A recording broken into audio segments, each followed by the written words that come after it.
किसी भी स्त्री पुरुष के जीवन में उनका विवाह सबसे ज्यादा महत्वपूर्ण होता है।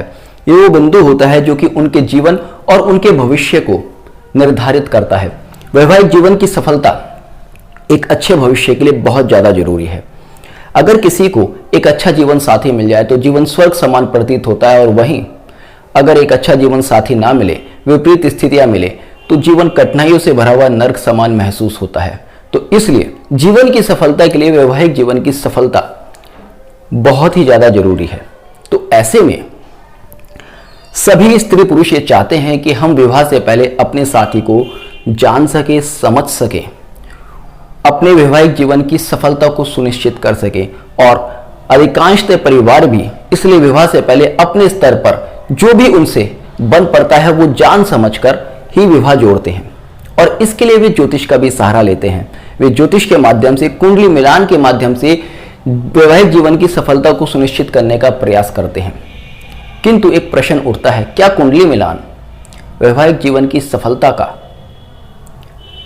मुख्य बिंदु है? क्या अगर कुंडली मिलान हम करते हैं, कुंडली मिलती है, तो हम ये मान सकते हैं, ये सुनिश्चित कर सकते हैं कि वैवाहिक जीवन सफल होगा ही होगा? क्योंकि वर्तमान समय में ऐसा देखा गया है कि बहुत से परिवार सारी चीजें देखने से पहले केवल एक ही शर्त रखते हैं, कुंडली मिलान। अगर कुंडली मिल रही है तो आगे की बात करेंगे, अगर कुंडली नहीं मिलती है तो आगे की बात नहीं करेंगे। तो क्या कुंडली मिलान इतना ज्यादा महत्वपूर्ण है? और कुंडली मिलान में भी क्या चीजें सबसे ज्यादा महत्वपूर्ण है? आज के इस वीडियो में इन्हीं सारे बिंदुओं पर बहुत ही डिटेल में चर्चा करने वाले हैं। तो पूरी वीडियो ध्यान से देखिएगा। जो भी कुंडली मिलान होता है वो होता है चंद्र के आधार पर 36 गुण मिलाए जाते हैं। उनमें जो मुख्य ग्रह होता है जिसके आधार पर ये गुण मिलाए जाते हैं वो होता है चंद्र। चंद्र काल पुरुष कुंडली में 4 भाव का स्वामी होता है। अलग अलग लगन के हिसाब से चंद्र की स्थिति बदल सकती है, किंतु जो मुख्य रूप से चंद्र को माना गया है वो आपके मन का कारक माना गया है, आपके विचार का कारक माना गया है। और चंद्र के आधार पर जितना भी कुछ कुंडली मिलान में किया जाता है वो आपके मानसिक स्तर पर, आपके भावनात्मक स्तर पर किया जाता है। तो ऐसे में क्या केवल मानसिक स्तर और भावनात्मक स्तर पर किसी व्यक्ति का कुंडली मिलान पर्याप्त है? इसको हम थोड़ा डिटेल में समझते हैं। देखिएगा, कुंडली मिलान में 8 बिंदु होते हैं, जिसमें कि पहला आता है वर्ण। वर्ण से तात्पर्य इस व्यक्ति का जन्म कौन से वर्ण में हुआ है, शूद्र, ब्राह्मण, क्षत्रिय, वैश्य। तो यहां पर जो मुख्यतः देखा जाता है किसी व्यक्ति की कार्य कुशलता देखी जाती है, ये चंद्र किस नक्षत्र में बैठा है, किस राशि में बैठा है, उसके आधार पर होता है। दूसरा आता है वश्य, जिसमें कि पति पत्नी का एक दूसरे के प्रति कितना आकर्षण होगा यह देखा जाता है, और यह भी चंद्र के आधार पर ही देखा जाता है। तीसरा आता है तारा, जिसमें कि दोनों में कितना प्रेम भाव होगा यह देखा जाता है, और यह भी चंद्र के आधार पर ही देखा जाता है। इसमें नक्षत्र की भूमिका महत्वपूर्ण होती है। उसके बाद आता है चौथा योनि विचार, जिसको कि 4 अंक मिलते हैं। इसमें देखा जाता है कि लड़के की योनि क्या है, लड़की की योनि क्या है। उसमें देखा जाता है बिल्ली योनि का है, मूषक योनि का है, गो योनि का है। तो इस तरह से योनि विचार किया जाता है, जिसमें कि दोनों की काम इच्छा को भी देखा जाता है कि दोनों की सेक्सुअल एबिलिटी क्या है, उनकी सेक्स के लिए किस तरह की सोच है, विचार है। उसके बाद देखा जाता है ग्रह मैत्री।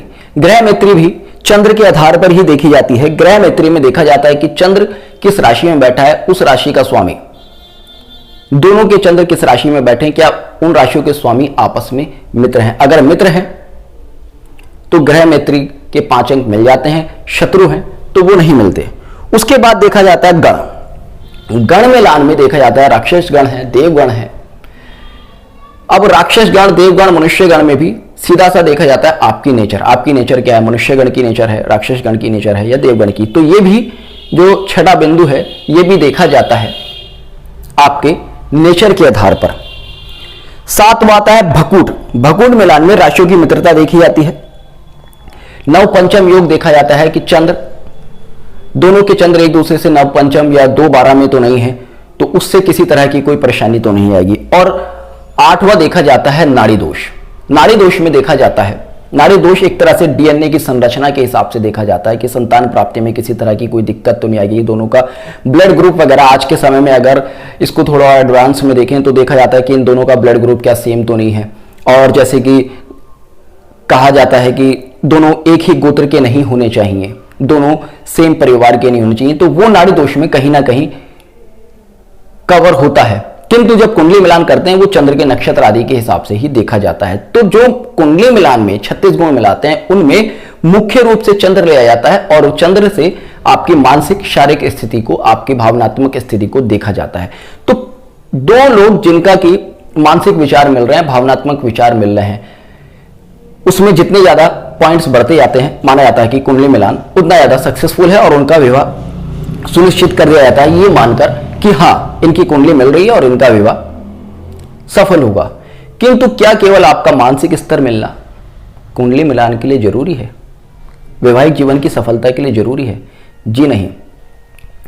अगर किसी व्यक्ति के 36 के 36 गुण भी मिल रहे हैं, 30 से ज्यादा गुण वाले मिलने में भी आपने अक्सर देखा होगा कि आने वाले समय में उनके जीवन में बहुत ज्यादा परेशानी आती है, तलाक हो जाता है।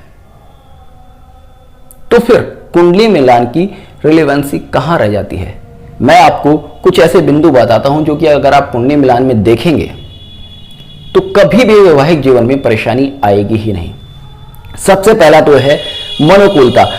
अगर लड़का लड़की एक दूसरे को पसंद करते हैं तो आपको कभी किसी कुंडली को मिलाने की जरूरत ही नहीं है, क्योंकि वो एक दूसरे के प्रति समर्पित हैं।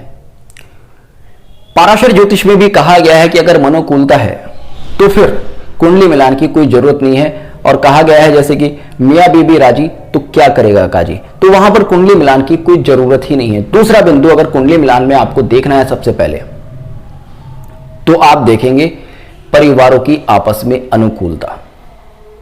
हर व्यक्ति अपने स्टेटस पे, अपनी मिलने वाली किसी फैमिली से ही रिलेशन जोड़ता है। तो सबसे पहले आप वो देखें, कुंडली मिलान की जो 36 गुण है उनसे पहले भी यही देखना जरूरी है कि दोनों फैमिली के स्टेटस आपस में मिल रहे हैं। उसके बाद सबसे महत्वपूर्ण अगर देखने लायक है तो वो है आयु। मान लीजिएगा कुंडली मिलान में 36 के 36 बहुत अच्छा मैच मेकिंग हो गया, मगर कुंडली में योग है कि एक पार्टनर, दोनों में से किसी एक की जल्दी मृत्यु हो जाएगी, तो क्या कुंडली मिलान आपस अपने आप में सफल है? एक अच्छे वैवाहिक जीवन के लिए तो यह है ना कि दोनों सेम एज के हों या फिर दोनों की लॉन्गेविटी सेम हो, दोनों एक अच्छी आयु तक जाए।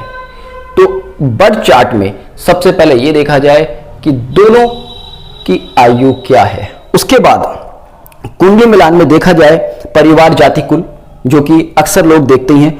उसके बाद संतान सुख। कुंडली मिलान आपने चंद्र के आधार पर किया, मगर दोनों में से किसी एक की कुंडली कह रही है कि इसको तो संतान का सुख ही नहीं है। विवाह का मुख्य उद्देश्य क्या है? साथ रहना और उसके बाद वंश वृद्धि करना। अगर संतान का सुख दोनों में से किसी एक के चार्ट में नहीं है तो वहां पर 36 के 36 गुण मिलना भी बेकार हो जाएगा, वंश वृद्धि नहीं हो पाएगी। तो इसलिए जब भी कुंडली मिलान करें तो सामने चार्ट रखकर देखें कि क्या दोनों की कुंडली में संतान प्राप्ति के योग हैं। उसके बाद देखिए चरित्र, जो कि सबसे महत्वपूर्ण है। कुंडली मिलान में सारे गुण मिल रहे हैं, मगर आप देखते हैं कि दोनों में से किसी एक के चरित्र में दुर्बलता है, तो भी वैवाहिक जीवन सफल नहीं हो पाएगा। उसके बाद देखा जाता है तलाक योग, विवाह विच्छेद योग। अगर आप देखते हैं कि दोनों में से किसी एक की कुंडली में विवाह विच्छेदन का योग है और आप 36 के 36 गुण तो मिला लेते हैं, तो वहां पर उस गुण मिलान का कोई फायदा नहीं है। अक्सर देखा गया है, इसलिए मैंने आपसे कहा शुरू में कि 30-30 गुण मिलने के बाद भी, 28-28 गुण मिलने के बाद भी लोगों का तलाक हो जाता है, वो अलग हो जाता है, उनका जीवन सफल नहीं हो पाता। क्यों? क्योंकि अक्सर देखते हैं